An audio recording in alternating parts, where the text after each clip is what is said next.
Kesaksian Ibtu Rudiana dinilai penting untuk membongkar kembali kasus pembunuhan Vina dan Eki. Pasalnya, ayah Eki, Ibtu Rudiana yang membuat laporan awal terkait kronologi pembunuhan anaknya dan Vina. Bagaimana polisi bisa mengusut kembali kasus ini? Kita bahas bersama praktisi hukum Pitra Ramadhani dan Saur Siagian. Kita ke Bang Saur dulu. Bang Saur, selamat sore. Selamat sore Mbak Cindy. Oke, Bang Saur, Pak Mahfud kan tadi bilang kalau penanganan kasus Vina serampangan. Anda melihat hal yang sama kah? Saya pikir bisa dipahami. Saya juga sesungguhnya 1 bulan yang lalu ketika Saudara Dinkrimun Polda Jawa Barat mengumumkan dari 3 hanya 1-2 fiktif, menurut saya ada yang sangat serius, karena di satu sisi Polda Jawa Barat mengutip bahwa ini sudah inkrah, tetapi dia tidak mengutip utuh, tetapi dia sepihak mengatakan 2 fiktif. Nah, saya juga mengatakan kalau konstruksinya seperti itu, padahal yang melakukan penyidikan ini adalah Polres Cirebon yang sudah juga diserahkan kepada Polda Jawa Barat. Tentu dalam KUHP bahwa penyidik itu hanya 1. Tidak mungkin seorang penyidik yang mengusut kasus yang sama, kemudian itu diuji di pengadilan, bahkan banding, kemudian kasasi, dan kemudian dikatakan 3 DPO. Makanya dari awal saya mengatakan itu obstruction of justice, bahkan penghinaan kepada pengadilan. Saya setuju. Saya sudah kemarin bersama dengan Pitra di salah satu stasiun televisi untuk menghindari terjadinya lagi korban-korban. Jangan lagi kemudian beban ini hanya diserahkan kepada polisi, karena kita harus jujur, tangan jaksa juga berdarah-darah, apalagi hakim. Nah, kita lebih baik memfokuskan energi kita, memberi kesempatan kepada 7 terpidana ini, supaya beban jangan di kepolisian untuk segera melakukan PK, dan kita menahan diri semua, menunggu PK, sehingga tidak ada lagi korban. Sekarang ini kan korban Direktur Polda Jawa Barat sudah diminta segera dicopot, dan saya kira kalau itu terjadi, bahkan bisa berpotensi ini seperti Sambo, akan banyak penyidik-penyidik polisi-polisi melakukan obstruction of justice, dan karir mereka ini akan hancur. Saya setuju dengan Prof. Mahfud. Nah, kalau keinginan dari keluarga Vina, mungkin nanti Fitra juga bisa mendorong, karena 2 yang kehilangan anak. Pertanyaan besar memang awal kerusakan ini harus kita jujur, dimulai dengan barangkali saudara bapaknya Eki begitu emosional, dia yang sepihak melakukan penyidikan, padahal KUHP mengatur seperti putusan pra peradilan soal Peggy, harus ada surat-surat, ada surat penyidikan sehingga melakukan penangkapan, tapi ini sebaliknya ditangkap dulu, bahkan mereka ini dianiaya, kemudian kita tersangka. Jadi potensi saya kira terjadi katakanlah pelanggaran hukum itu sangat serius. Jadi saya sangat setuju dengan Prof. Mahfud. Terima kasih. Oke. Kalau dari Bang Pitra melihat serampangan juga nggak? Kan dengan bebasnya Peggy artinya bisa menimbulkan pertanyaan juga untuk 7 terpidana lainnya, jangan-jangan penanganannya sama lagi. Anda melihat samakah serampangan? Baik, yang pertama ingin saya luruskan di sini terkait dengan statement daripada Bung Saur tadi, bahwasanya bukan Ibtu Rudiana selaku penyidik yang menangani kasus tersebut. Status Ibtu Rudiana hanyalah sebagai pelapor. Jadi saya selaku praktisi hukum di sini dalam memberikan statement juga dalam kapasitas praktisi, memberikan edukasi kepada masyarakat agar tidak salah ngomong gitu loh. Artinya asal-asal sebut seperti serampangan dan lain-lain. Saya melihat saat ini tidak ada yang serampangan dalam kasus ini. Ibtu Rudiana itu ya, biar diperjelas dulu di sini, statusnya itu sebagai pelapor ya. Pada waktu tanggal 27 Agustus 2016, mohon maaf, beliau diberitahukan oleh Aibtu Sulaiman bahwa terjadi laka lantas. Nah, sehingga ditanya apakah benar nama anaknya itu adalah Muhammad Rizky Rudiana, dan saat ini sedang terbaring di Rumah Sakit Gunung Jati, informasi dari Aibtu Sulaiman. Sehingga Aibtu Rudiana berangkat ke RSUD Gunung Jati, kemudian anaknya ini sudah meninggal dunia, dan esoknya pada tanggal 28 almarhum dikebumikan di TPU Jatiwangi, dan 29 karena dilihat ya kematian anak sangat mencurigakan, ada lebam-lebam di badan, kepala dan lain-lainnya itu patah sehingga ini kematian yang tidak wajar. Kemudian pada tanggal 29 beliau mengecek kondisi kendaraan sepeda motor daripada Eki, ternyata tidak terdapat motor tersebut rusak parah atau hancur atau pecah kaca motor tersebut, tidak ada tanda-tanda kecelakaan seperti itu. Nah, karena memang atas kecurigaan itu dia mencari informasi. Jadi di sini bukan ditangkap, harus diluruskan dulu, bukan dia melakukan penangkapan.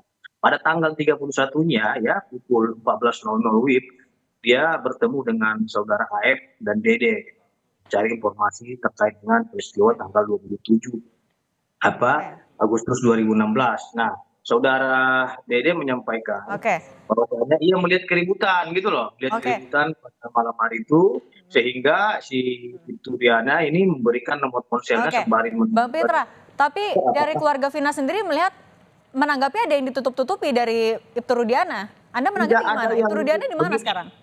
Begini Mbak, begini ya. Jadi ini juga keluarga almarhum Vina ini, kakaknya ini terlalu banyak ngomong menurut saya seperti itu. Ini kan sudah diserahkan juga penanganan hukumnya kepada pihak kepolisian dan penyidik. Ingat loh, beliau ini adalah seorang anggota polisi aktif yang tunduk dan taat kepada Perpol nomor 7 tahun 2022. Artinya dia ini tidak sembarang asal ngomong sana sini. Jadi mau mereka ini proses hukum ini ngomong terus gitu. Penyidik juga tidak akan mungkin ngomong sana sini, sudah ada humas. Humas lah nanti yang akan menjelaskan terkait dengan tindak lanjut penanganan perkara tersebut, bukan penyidik ataupun Ibturudiana. Ini yang harus digarisbawahi, jangan disamakan beliau ini seperti sipil sehingga bisa ngomong sana ngomong sini, kompres sana kompres sini, bedakan itu, gitu loh. Saya udah juga bilang kepada pengacaranya, kalau saudara mau mempertanyakan terkait dengan Ibturudiana, bertepatan saya ini berteman dengan beliau, tanya saya gitu. Apa yang pengen ditanyakan? Jangan juga dibilang beliau ini menutupi sesuatu, apa yang ditutupi, justru dia berjuang untuk membongkar. Saya mau bergeser ke Bang Saur. Kalau Bang Saur melihatnya, ada yang ditutup-tutupi nggak? Karena kan juga Ibturudiana sampai saat ini keberadaannya masih dicari. Sebenarnya itu yang saya bilang, awal meledaknya ini kan sebenarnya Direktur Polda Jawa Barat menutupi putusan pengadilan 3 DPO yang sudah diuji, kemudian dikatakan 1. Nah, kalau kita bicara proporsional, sesungguhnya kalau saya mengatakan bahwa Polda secara hukum, Polda Jawa Barat lah khususnya Direktur Dinkrum yang menutupi putusan pengadilan telah ingkrah.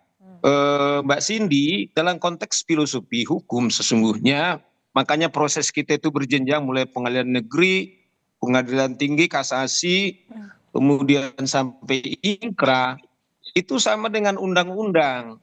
Nah, karena itulah menurut saya ini memang dari awal tentu saya akan coba merespon sedikit Fitra. Betul memang akhirnya ini di Polda Jawa Barat kasus awal tahun 2016. Soal itu yang melakukan penyidikan tanpa surat-surat itu adalah Rudiana bagian daripada narkoba. Setelah dibuat laporan termasuk juga 3 nama yang DPO itu adalah pemeriksaan dari terlalu cepat menyimpulkan.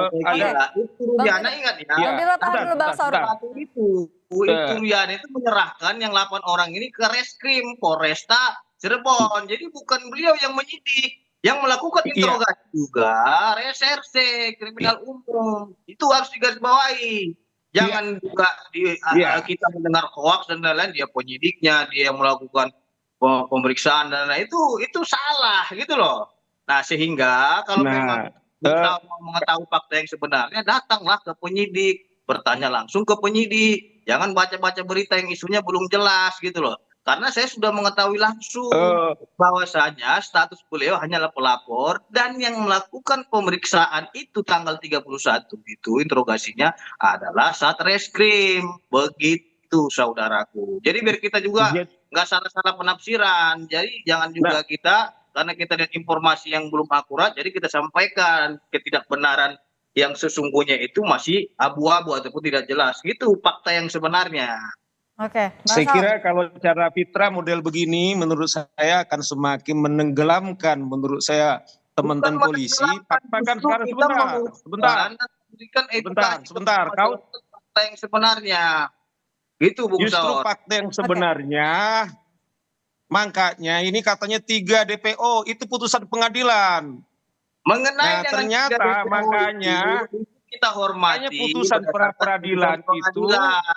Akan tetapi malu pihak kita kalau model kepolisian begini dan nih. Bang sedang Pitra, tahan dulu, kita kasih kesempatan buat Bang Saur dulu. Bang Saur silahkan.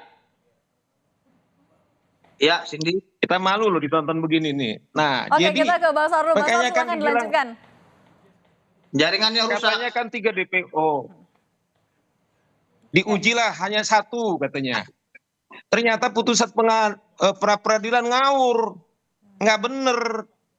Nah, oleh karena itu saya selalu bilang, begitu Dirkrimun mengatakan dari 3 hanya 1 putusan pengadilan, inilah membuat kekacauan ini. Tapi kalau terus kemudian dipaksakan seakan-akan apa yang terjadi tahun 2016, saya bilang ini akan kembali menghancurkan lembaga kepolisian kita. Nah, ini sudah ada pra-peradilan yang diumumkan oleh Dirkrimum. Ternyata ngaco. Buktinya di putusan pengadilan. Apakah kita masih ngotot itu benar? Kita harus proporsional untuk memberikan katakanlah opini hukum. Kasihan nanti Polda ini, kasihan polisi ini, kita kemudian jerumuskan gitu loh. Saya setuju, tapi Fitra boleh setuju.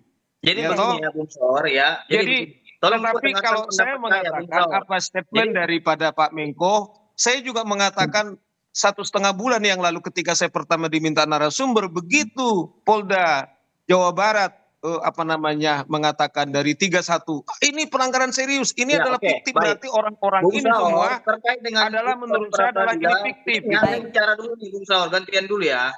Kita gantian dulu. Bung Saur, terkait dengan putusan pra-peradilan harus dipahami dulu, apalagi Bung Saur juga sebagai dosen.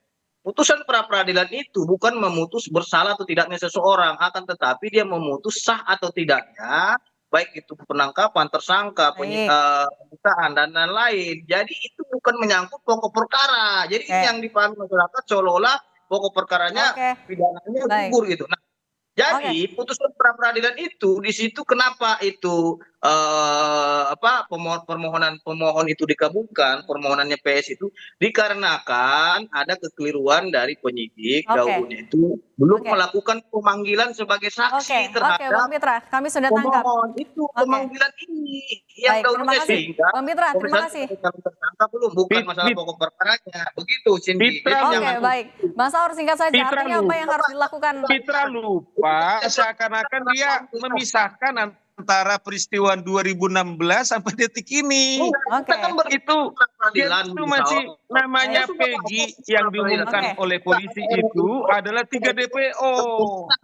Karena itu hanya terkait dengan syarat formil, terkait pemanggilan aja dan pemeriksaan calon tersangka. Bang Pitra dan Bang Saur, terima kasih, kami sudah tangkap. Kita akan serahkan nanti ke polisi bagaimana kelanjutannya. Tentu yang diharapkan adalah tetap akuntabel dan bisa terpercaya. Terima kasih praktisi hukum Bang Pitra Romadhoni dan Bang Saur Siagian. Terima kasih, saya selalu terima kasih sudah berbagi di Kompas Petang.